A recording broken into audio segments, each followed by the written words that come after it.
Mom. Come on, Mario. Come on, Mario, jump!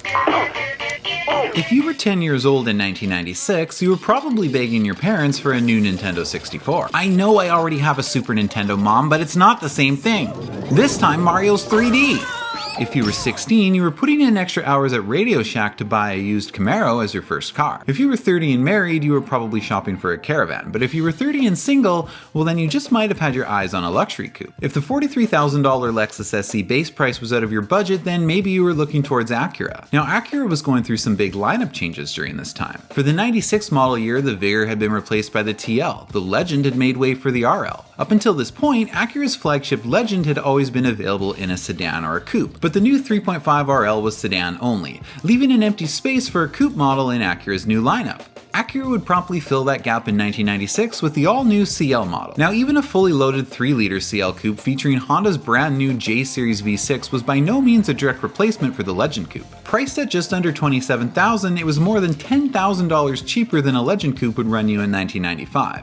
So we can't expect that it's going to come with all of the same high-end features like soft touch closing doors and seatbelts that will politely themselves out of the way when needed. But its sleek styling still looked the part, and it was the first Acura to be designed and built from the ground up in America. So let's take a closer look at the last coupe model Acura ever produced, the Acura Contemporary Luxury. Damn, what a hell of a view. I feel good, you look great, I like you, I can't wait. A first time, a first date, you're so fine, I'm so late. You sip wine, I drink straight, don't waste time to my place. I feel my heart erase, so catch me if I fall. If you want to make strides, but can't stand still, don't just go round in circles.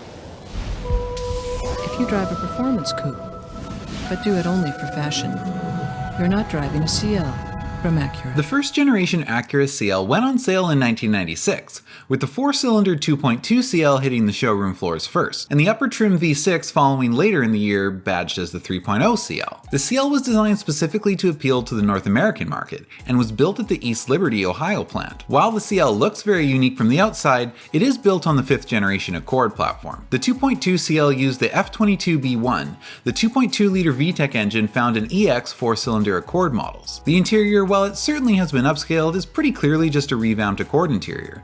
The dash was a little different. There was a long line of wood grain across the center that extended to the doors, and the gauges had a fancier font. The seats were leather and a CD player was standard, as was an automatic climate control unit. Well, apparently leather was not actually standard on the CL, it was part of a premium package. Our car's premium package gave it leather seats as well. I've never seen a CL without leather in the wild, but I was able to find some pictures of one non-leather CL online, so they do exist. What is also rare, but not completely non-existent, is a CL with a manual transmission. On the 4-cylinder CL, a manual transmission came standard, but for $800 you could ruin the driving experience with one of Honda's questionable late 90s automatics. Because of this vehicle's target market, most did get the auto. 2.2 CLs had keyless entry with remote trunk release, 4-wheel disc brakes, front and rear double wishbone suspension with front and rear stabilizer bars. It handles pretty well, but if you want to have any fun with that 145 horsepower 2.2 liter, you need the manual. Now the V6 option was the 3-liter CL, and it was powered by the all-new 200 horsepower J30A1, which we would eventually see in the 6th generation Accord V6, but it debuted here first. Remember that a V6 Accord in 1997 would have still had the C-Series engine.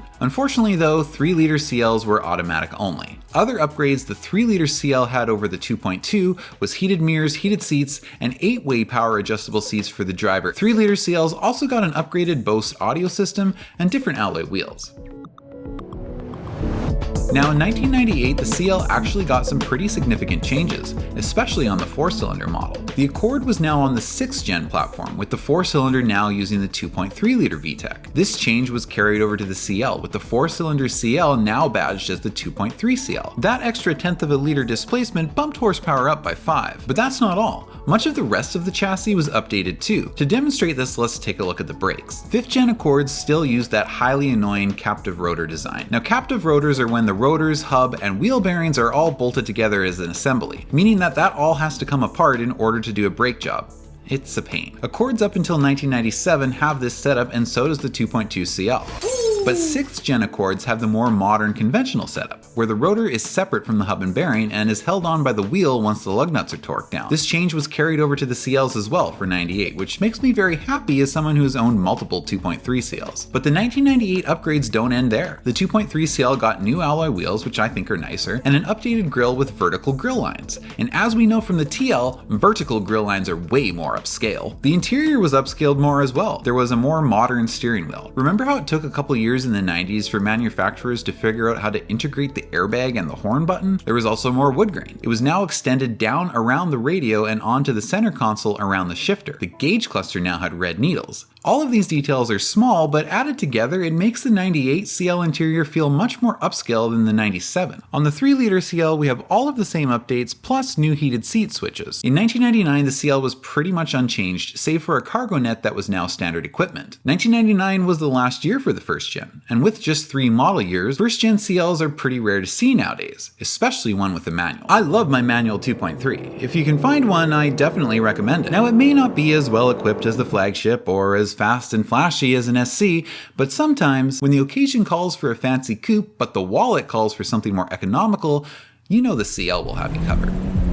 Oh hello ladies. As you can tell by my luxurious business coupe, I am a wealthy single professional. So what do you say Call us when you have a Lexus. I would think it would be obvious by this production quality that I can't afford one of those. We like all the same tracks, listen all night in the sheets all black.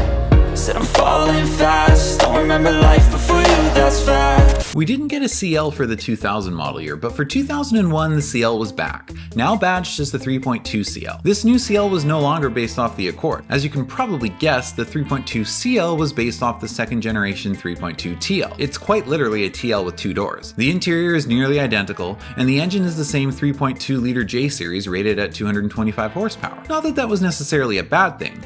The interior was very upscale, and the J32A1 was pretty peppy in this little coupe. There was now an optional navigation system, and heated mirrors and seats were now standard. There was no more $800 transmission option. A 5-speed auto was the only way it came, well at least initially. We'll get to that one in a minute, hold your horses. This new TL shared 5-speed auto was also rather questionable. To be fair, it was able to accelerate much quicker than the previous 4-speed, but they also tended to blow up faster than a head gasket on a D17. Honda really should just make all of their cars manuals. They can't seem to master the automatic transmission. Like its TL twin, the CL did have an upper Type S model. Type S's used the more powerful J32A2, rated at 260 horsepower. A higher 10.5:1 compression ratio with the higher redline helped the Type S 3.2 liter achieve the extra power and torque. Type S models also had a firmer suspension, 17-inch wheels, and larger brakes. Inside a Type S model, you got white face gauges, and if you had dark interior, you got what I think I referred to as a gray marble-esque pattern in my TL video. Light-colored interiors retained the wood grain. You also got a Type S shift knob, but it was still an automatic. At least for now. A minor refresh was done for 2003. The bumper-mounted fog lights were gone, and instead you got some nice non-functional air vents. That doesn't seem like a very good trade. New headlight assemblies had blacked out interiors, and this change I like. I think it does look a lot better. Taillights were also updated with clear turn signal lenses because some variation of a color change on the turn signal lenses is always required as per Honda's standard mid-model update formula. The grille and door handles were now body colored instead of plastic chrome. But the real exciting news for 2003 was the Type S. A 6-speed manual transmission option was now available on Type S models, but they didn't make very many of them. A little over 3,500 for the US and 331 for Canada. That makes them one of the rarest Acuras ever made, but also one of the coolest. Thus, while their latest CL luxury sport coupe arrived without a manual, they've now corrected it with a new close ratio 6-speed Type S. So let's stir it up. With this 6-speed, these Type S CLs could hit 60 in 5.9 seconds. They had a limited slip differential, and the stability assist and traction control systems were deleted. This helped save some weight, as did deleting a few unneeded interior features. The heated seats now only had one heat setting, instead of a high and low like all other 3.2 models. And as such, they reverted back to the 97 3-liter CL switch. Alright, hold on a minute. I'm skeptical as to how much weight that could possibly save. I think they just had some 3.0 CL switches left over in the parts bins, and Bill from accounting just wanted them all used up. Either way, the 2003 manual 3.2 CL-S is a pretty sweet coupe, but with such low production numbers, they are super rare and starting to be pretty sought after. Now, if the performance of a stock 3-pedal 3.2 CL-S wasn't enough for you in 2003, well then, Comptech USA had you covered. Well known for their high-performance Honda and Acura vehicle mods, Comptech took the manual transmission CL-S and and said, yeah, but what if we supercharge it? So they dropped in an Eaton 62 cubic inch Roots type twin rotor supercharger. To help the fuel system keep up, they also added a new high pressure fuel pump and fuel pressure regulator. And if you wanted to go full ham, you could also get Comptech headers and downpipes, which according to them boosted power output up to 369 horsepower and 302 pound-feet of torque. As one might expect, even with its limited slip diff, dumping the clutch on a front-wheel drive car with this much power resulted in a lot of hopping, jumping, slipping, and skipping. As such, 0 to 60 was only 0.3 of a second faster than a stock car, but on the open highway, that's where this car really shined.